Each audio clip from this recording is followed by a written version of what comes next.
여러분 안녕하십니까? 내년 총선을 앞두고 전국을 주도하려는 여야의 갈등이 극에 달하고 있습니다. 노랑 공투법 등의 야당 단독 통과와 방통위원장 탄핵 결의에 이어서 한편에서는 신당 창당설도 제기되는 상황인데요. 잠시 후 뉴스토론에서는 이 정치권의 핫 이슈를 짚어봅니다.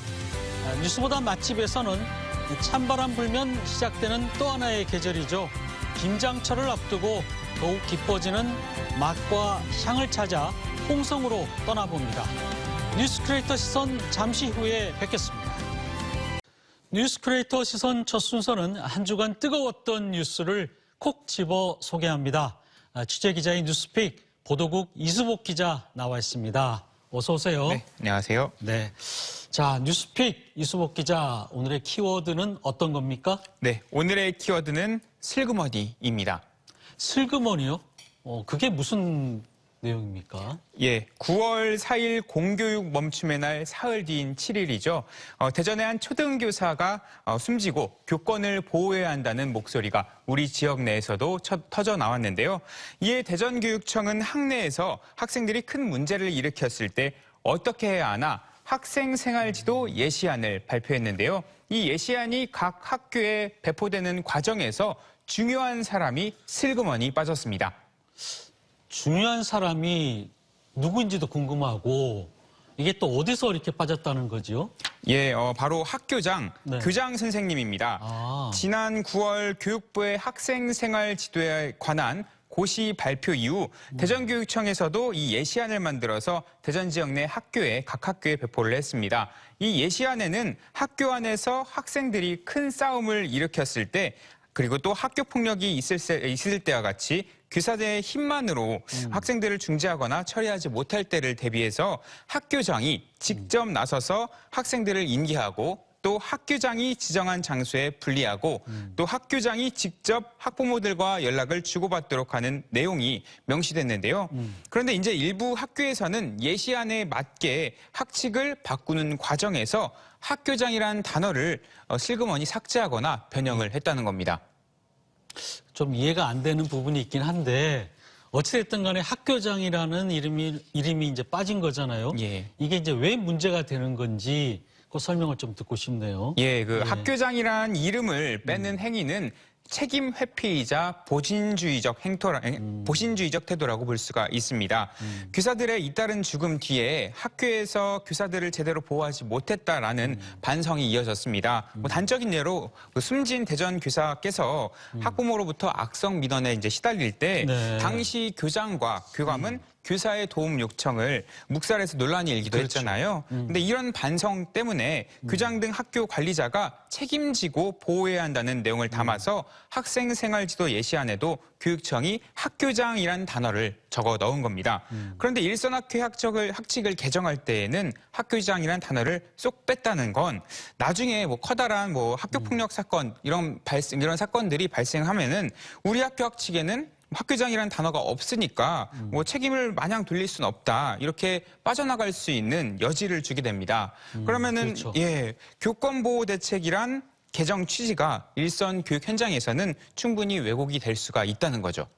한마디로 책임지는 사람이 아무도 없게 되는 셈이네요. 그리고 어떻게 보면은 정말 이 교사들에게만 책임을 또 떠넘기게 되는 그런 것도 있을 것 같고 교사들이 반발을 많이 할 것 같은데요. 예, 반발 물론 있었습니다. 하지만 무시되기 일쑤였습니다. 대전 지역 학교 중에 이렇게 학교장 이름을 삭제하거나 또 교사란 단어로 바꿔버렸다는 제보가 대전 교사 노조에 지금까지 한 10건 조금 넘게 들어왔는데요. 제보해 주신 교사들은 해당 학칙을 개정한다는 내용을 처음 접했을 때 학교장 이름을 빼는 것에 대해 반발하는 목소리를 분명히 냈다고 해요. 하지만 묵살이 됐고 학교 내부 간부들이죠. 그러니까 부장교사 이상의 소수의 사람들만 모여서 학칙을 개정하고 있다. 이렇게 토로를 했습니다. 이 부장교사들도 미래에 교장이나 교감 승진을 꿈꾸는 분들인데 반발의 목소리를 담기보다는 학교장이란 단어를 삭제하는 데 동조하고 있다. 이렇게 증언을 하고 있습니다. 대전 교사 노조가 이와 관련해서 설문조사를 한 부분도 있다고 하던데요. 예, 맞습니다. 대전교사 노조가 지난달 24에서 25일 이틀 동안 네. 대전교사 한 1,120명을 대상으로 교육청에 학생생활 규정 예시안에 대한 설문조사를 진행했습니다. 여기서 교육활동을 방해한 학생을 분리할 때 10명 중 8명 이상, 그러니까 85.3%나 되는 교사들이 교장이나 교감 등 학교 관리자가 해야 한다고 이렇게 답변을 했습니다. 또 분리 장소도 71%, 10명 중 7명 걸로 교장실이 분리장소가 돼야 된다. 이렇게 답했습니다. 그리고 교사 중 절반 이상이 학교장의 책무를 강화해야 한다. 이런 입장을 보였습니다. 정리하면 교사들은 교육과정에서 학생들이 문제를 일으켰을 경우 학교장이 더 적극적으로 나서서 해결해 주길 원하고 있는 겁니다.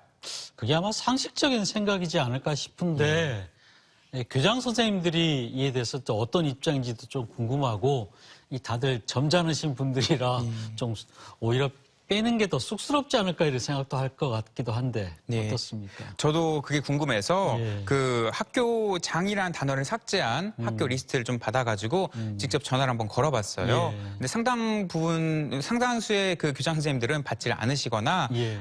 받아도 별 말이 없이 끊으셨는데 어렵사리 닿은 한 학교장분께서는 뭐 학내 구성원들과 협의한 상황이라 뭐 별다른 문제가 될 게 없다 이런 입장을 밝히셨습니다. 물론 네. 그 교장 선생님들도 억울한 측면이 있을 겁니다. 그렇죠. 뭐 교장 선생님들은 학교 관리자 업무에 이제 여러 가지 업무들이 많잖아요. 그리고 교사들을 보호한다는 건 그 여러 가지 업무 중 하나인데 너무 모든 책임을 다 학교장에 지우려는 게 아니냐 이런 의견도 있었고요. 또 대부분의 학교장들은 이게 잘 하시고 교사들을 위해서 좀 일도 하시는데 일부 사례를 너무 확대해서 해석하면서 교사와 학교장 갈등 양상으로 이런 이어지는 이런 좀 최근의 행태에 대해서도 불만도 이렇게 내보이셨습니다. 학교장이라는 명칭을 넣겠다는 것 자체도 어떻게 보면 그 사안에 대해서 조금 더 좀 뭐 무겁게 받아들여 달라 그런 의미일 텐데 이제 앞으로는 어떻게 그러면 진행이 됩니까? 교사들은 교육부나 교육청이 더 적극적으로 나서달라는 입장입니다. 네. 교육부의 고시를 보면요. 세부 사항은 학칙에 따른다. 뭐 이런 표현이 자주 보이는데요. 이렇게 학교에서 알아서 하라고 다양하게 해석될 여지를 주지 말고 학교장의 역할과 책임을 명확하게 정해주면 그에 맞춰서 학교들도 따를 것 아니냐 이런 목소리를 내고 있습니다. 교사노조도 고시가 명확하지 않으니까 문제 학생을 분리할 공간 마련도 또 관련 인력을 별도로 배정하거나 할 수 있는 여력 자체가 생기지 않는다고 말합니다. 때문에 교육부가 나서고 교육청이 나서서 책임과 역할을 명확히 해주길 바라고 있습니다. 네. 그런데 이제 제도하고 규정을 바꾸는 것도 중요하지만 사실 정말 필요한 거는 의식의 변화, 뭐라는 이런 얘기도 많이 나오잖아요. 예, 사실 그렇죠. 아까 말씀드렸듯 많은 교장 선생님들이 교사를 보호하기 위해 움직여 주긴 한다. 뭐 이렇게 네. 말씀을 드렸는데 여전히 교원한테 좀 책임을 전가하는 사람들도 많다고 해요. 아, 그래요? 예, 고시 이후에 많은 학교에서 학칙을 개정하고 있으니 이게 또 전국 교육 현장의 학교에서 학교장의 책임을 지우는 일은 이게 비단 대전뿐만 아니라 그 전국적으로도 좀 비슷한 일이 있을 겁니다. 각종 대책을 만들고 또 제도를 만들어봤자 이제 꼼수를 쓰고자 하면 얼마든지 규정을 피해서 꼼수를 부릴 수 있잖아요. 하지만 교권을 보호해야 한다. 또 책임질 일은 관리자가 책임져야 한다는 의식 변화가 좀 있으면은 그런 꼼수도 부리지 않을 그런 변화가 좀 있지 않을까. 그렇게 생각을 합니다. 아마 일선에 계신 그 대부분의 교장 선생님들께서는 아마 이 부분에 대해서 다 깊이 있게 또 생각하실 겁니다, 아마. 네. 네. 이수복 기자, 수고 많았습니다. 네, 고맙습니다. 예.